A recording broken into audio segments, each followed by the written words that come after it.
बिस्मिल्लाहिर्रहमानिर्रहीम अस्सलाम वालेकुम। वेलकम टू देसी इंग्लिश फिटनेस यूट्यूब चैनल। उम्मीद करता हूँ कि सब खैरियत से होंगे। तो गाइस, आज की वीडियो जो मैं आप लोगों के लिए लेकर आया हूँ, ये ख़ास तौर पर उन हज़रात के लिए है, उन दोस्तों के लिए, उन भाइयों के लिए जो लोग चाहते हैं कि मुश्त ज़नी जो है उनसे छूटती नहीं है। मुश्त ज़नी से वो जान छुड़ाना चाहते हैं, हाथ का इस्तेमाल बहुत ज़्यादा करते हैं, तो वो इससे छुटकारा चाहते हैं। वो चाहते हैं कि मुश्त ज़नी करने से हमारा दिल ना करे, हमारी जान जो है इससे छूट जाए। क्योंकि ये जो मसला है बहुत ज़्यादा है। कोई भी आदत है जब इंसान को पड़ जाती है तो वो बहुत ज़्यादा नुकसान देती है। यही मुश्त ज़नी का भी हिसाब है। जब आपको इस चीज़ का मज़ा पड़ जाता है, इस चीज़ की आदत पड़ जाती है, तो इससे जान छुड़ाना आप लोगों के लिए बहुत ज़्यादा मुश्किल हो जाता है। लेकिन ये आज मैं आप लोगों को जो नुस्खा बताऊंगा बेहतरीन है, ज़बरदस्त है। इससे आपका ये मसला हल हो जाएगा। तो वीडियो को एंड तक देखें, आप लोगों को समझ आ जाएगी जो तरीक़ाकार मैं आप लोगों को बताने जा रहा हूँ, जो चीज़ मैं आप लोगों को बताने जा रहा हूँ, वो कितनी फ़ायदेमंद है आप लोगों के लिए। ख़ास तौर पर वो हज़रात जो मुश्त ज़नी से जान छुड़ाना चाहते हैं। मुश्त ज़नी एक ऐसी चीज़ है, जब आपको इसकी लज्जत, इसका आदत हो जाती है तो जी आपके नफ्स को बर्बाद कर देती है। आपका नफ्स जो बिल्कुल ख़त्म हो जाता है, बिल्कुल डैमेज हो जाता है। उसके बाद जब आप लोगों को लोग शादी के काबिल होते हैं, जहाँ शादी के बाद भी कुछ लोगों की आदत ये नहीं जाती, शादी हो जाती है, उसके बाद भी उन लोगों को इसमें उनको इतनी लज्जत आती है कि उनको अपनी बीवी के पास वो लज्जत नहीं मिलती जो इस काम में मिलती है। तो वो सारे लोग ऐसे होते हैं जो शादी के बाद भी ये काम नहीं छोड़ते।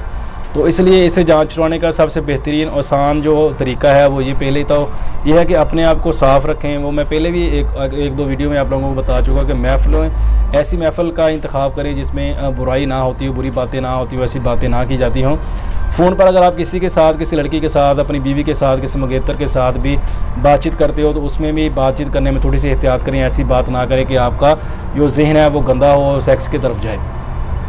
और दूसरी बात यह कि आप लोग नमाज़ पढ़ें, नमाज़ वगैरह पढ़े, बंदा पढ़ता है तो बंदा पाक रहता है, साफ़ रहता है, तो बंदे का ज़हन भी जो है साफ़ रहता है। जब बंदे को नमाज की आदत हो जाती है तो इस चीज़ से वैसे ही ऑटोमेटिकली बंदे का जो ज़हन है वो हट जाता है। तो ये हो जाती है अपनी रूटीन की, आपका रूटीन की ज़िंदगी के हिसाब से, आप रूटीन के हिसाब से अपनी रूटीन को बदलें, अपना बैठना उठना बदलें, तो उसके हिसाब से भी आप लोगों को इससे बहुत ज़्यादा फ़ायदा होता है। आप इससे छुटकारा पा सकते हैं, आपकी जान इससे छूट सकती है। तो फिर भी इसके बाद भी अगर आपके पास थोड़ा बहुत मसला बाकी रह जाता है, आपका फिर भी कभी कभार दिल करता है, तो उसके लिए बेहतरीन और ज़बरदस्त मैं आज आप लोगों के लिए एक नुस्खा लेकर आया हूँ। वो आप नुस्खा इस्तेमाल करेंगे तो इंशाल्लाह आपका मसला वो इससे हल हो जाएगा। तो नुस्खा जो है मैं आप लोगों को बता देता हूँ। इससे पहले नए आने वाले दोस्तों से रिक्वेस्ट है कि मेरे चैनल को सब्सक्राइब कर लें और साथ ही बेल आइकन के बटन पर क्लिक लाजमी करें ताकि मेरी हर नए आने वाले वीडियो की अपडेट आपको टाइम पर मिल सके। तो करना आप लोगों ने क्या है कि 3 चीज़ों का हम इसमें इस्तेमाल करेंगे। नंबर 1 पे हम इसमें इस्तेमाल करेंगे 7 पुदीना, नंबर 2 पे हम इसमें इस्तेमाल करेंगे 7 अजवैन, और नंबर 3 पे कपूर का इस्तेमाल करेंगे। कपूर आपने वो लेना है डली वाला, जो टिक्की की शक्ल में आता है, वो आपने ले ही नहीं लेना। मैं अपनी हर वीडियो में जिसमें भी कपूर का इस्तेमाल होता है मैं आप लोगों को बताता हूँ कि कपूर जब भी लेना है तो डली वाला लेना है। तो आपने करना क्या है, इन तीनों चीज़ों को आपने हम वज़न ले लेना है, जितना भी आप लेना चाहें। आप 5-5 ग्राम ले लें, 2-2 ग्राम ले लें, या 1-1 तोला ले लें, जितना भी आप वज़न लेना चाहते हैं। हम वज़न आप तीनों चीज़ें ले लें। इनको आपने पीस लेना है, इनका सफ़ूफ बना लें अच्छे से। इनका सफ़ूफ बनाने के बाद आपने करना क्या है कि इसको किसी भी शीशी, कच की शीशी ले लें, जहाँ ड्रॉप्स वाली शीशी ले लें, जो हम आँखों में कतरे वगैरह डाल दें, ऐसी कोई शीशी ले के उसके अंदर आपने थोड़ा सा सफ़ूफ इसका डाल देना है। जिसके भी आधी शीशी जो है वो आप इसकी कर दें।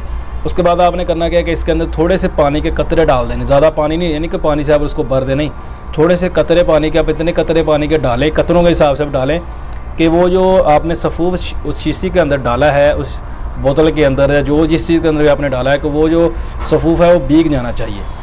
वो जब भीग जाएगा, अच्छे से भीग जाएगा, तो उसका जो तेल है वो थोड़ी देर में उसको हिला के रख दे, थोड़ी देर में उसका तेल खुद ही बन जाएगा। तो अब आपने करना क्या है, इसको जो सबसे मेन चीज़ है वो है लगाने का तरीका।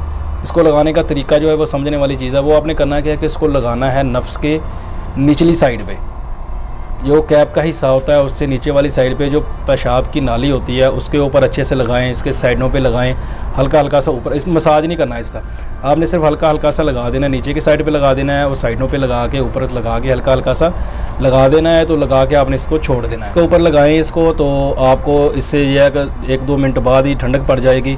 तो ये दिन में कम से कम आप 3 से 4 बार इसको इस्तेमाल करें। 1 हफ़्ता आप इसको इस्तेमाल करेंगे तो आपकी नफ्स की जो हिस्सा है वो तकरीबन ख़त्म हो जाएगी, जो आपको बार बार इसकी तरफ लेके जाती है।